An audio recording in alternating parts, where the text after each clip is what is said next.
Hey guys, what's up? Cardfight here, and today I'm here with another Vanguard video. So this time around, we're doing an update on the new Vanguard, I guess, series that's coming out, and as well as some rule changes and just basically everything new that came out in the stream today. I know I'm a little bit late on this, but I was at work and I had a whole day to process all this information, and I did come up with some opinions after talking to this about with my friends, and overall, I have some pretty mixed feelings about it, but I'll just wait until the cards actually come out before I make any final decisions. I will be testing some of them out.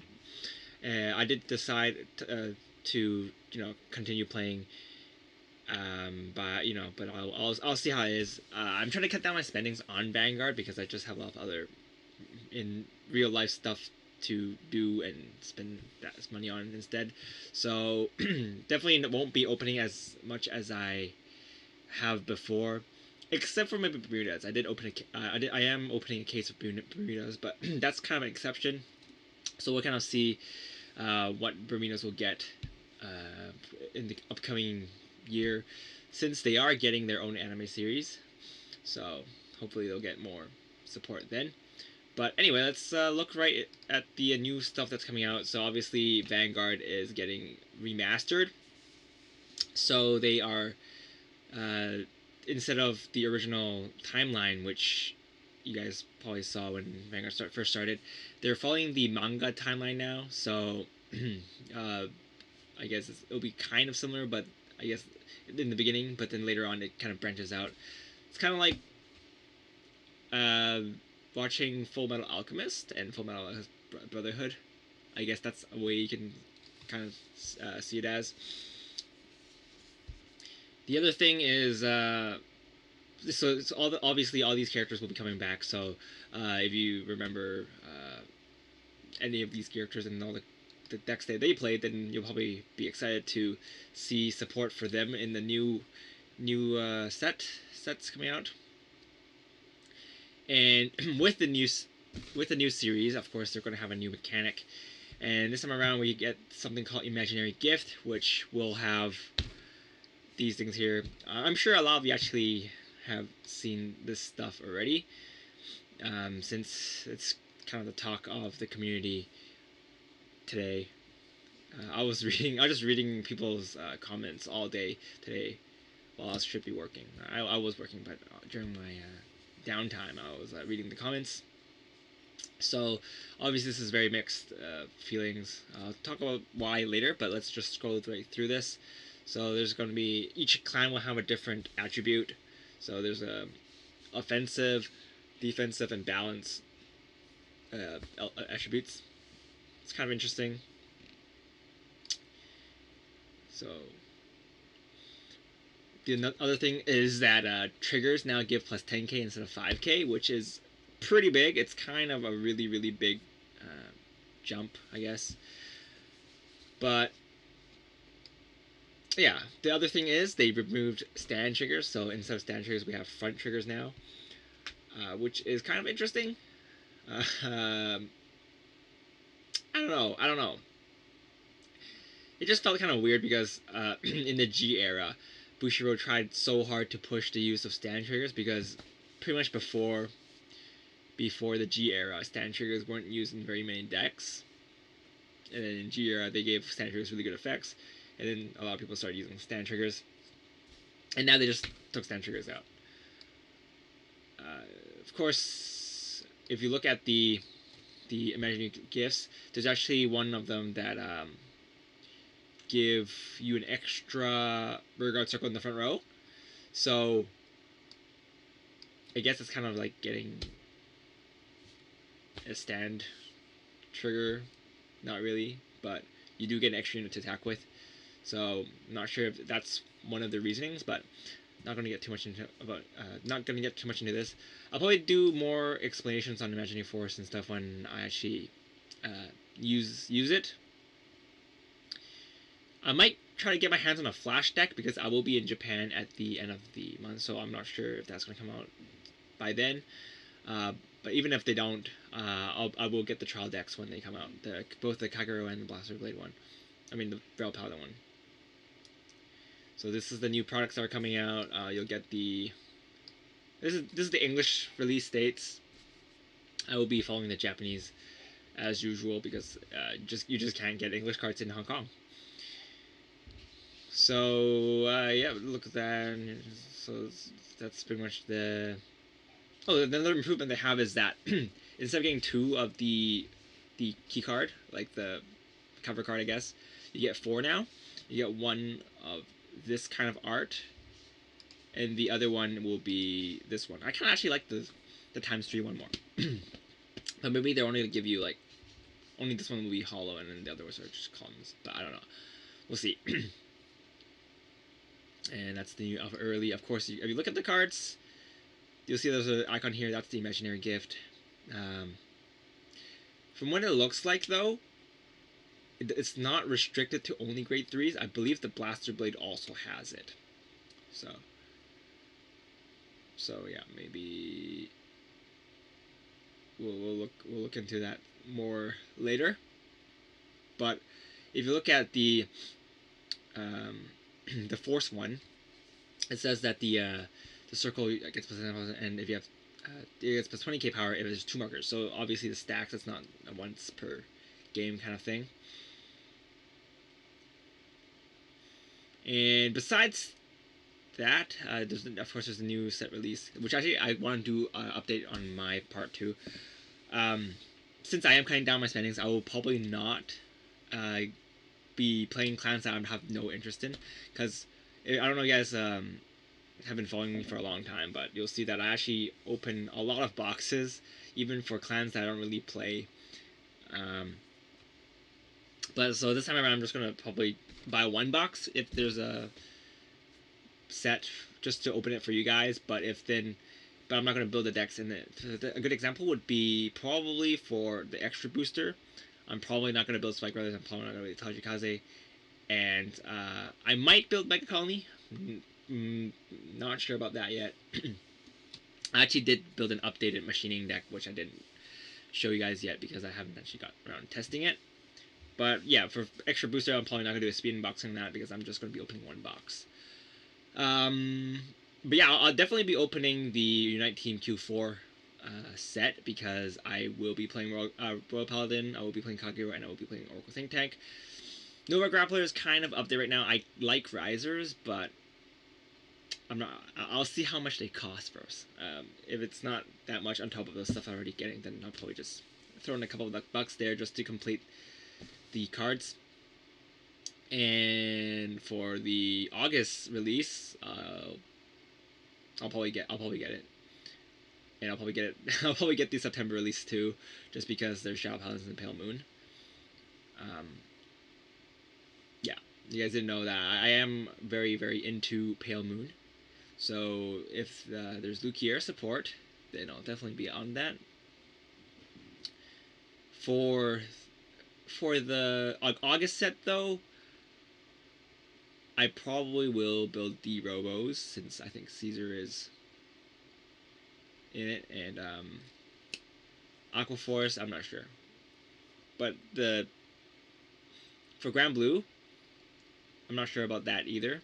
I only like Grand Blue for Night Rose, so we'll see how the support looks. But that's kind of like the decks I've mapped up that I might be building. Of course, this all depends on how much it costs. But the next thing we have to move on to is the tournament regulations. So there's 3 formats for Bit, and then there's going to be 2 formats.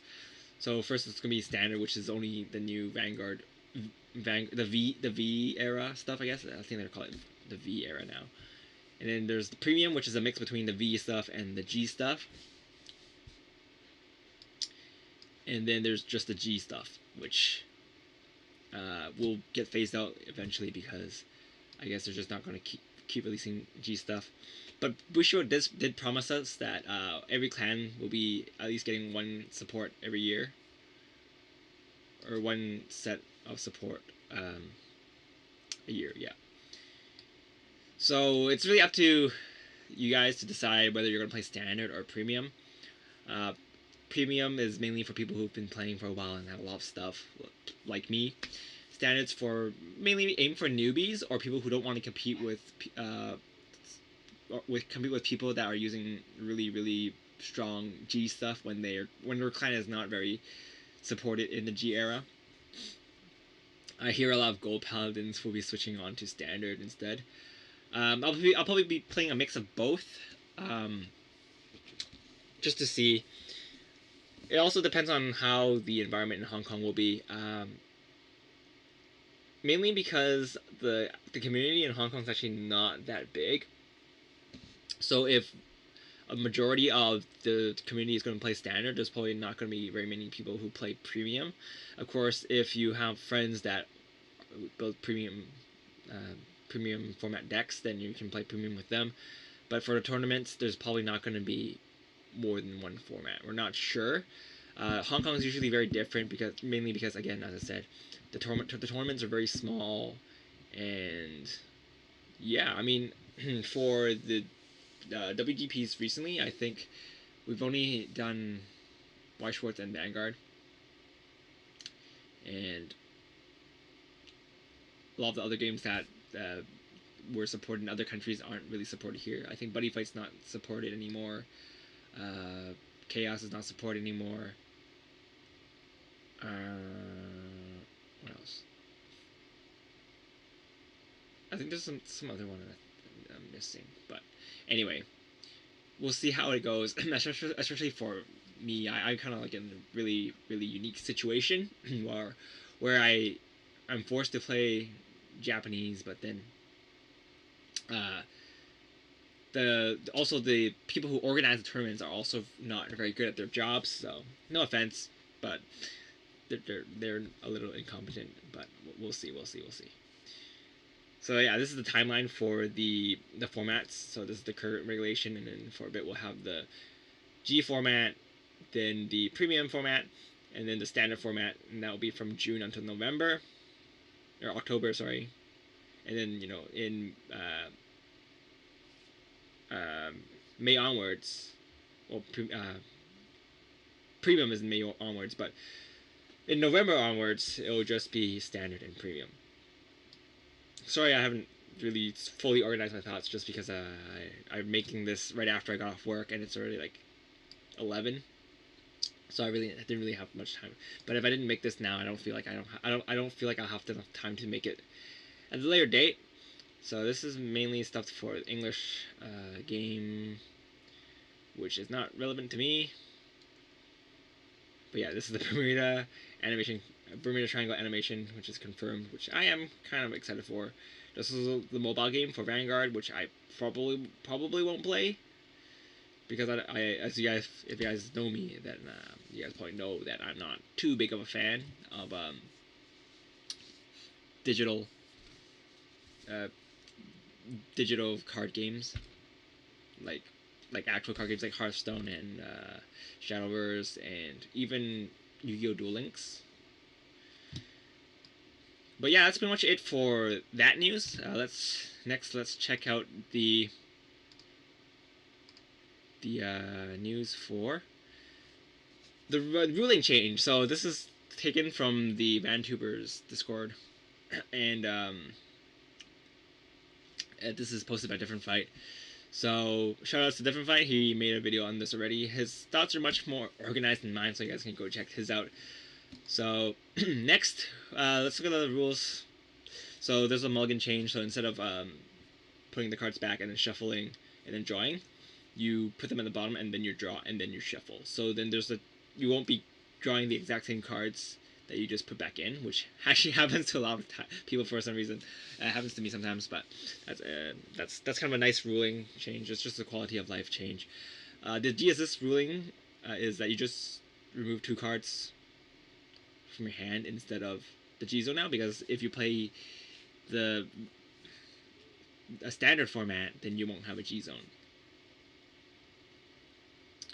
Normal guarding kind of helps you, because right now you can't call guardian circles with if you're grade 1 and you want to guard with grade 2, you can't do that right now. They changed it so that you can guard with grade 2 while you're grade 1. This is just mainly to help people from getting rushed to death. because it is really annoying when you're grade 1 and your opponent kind of rushes you, but then you only have grade 2s in your hand. So that's that.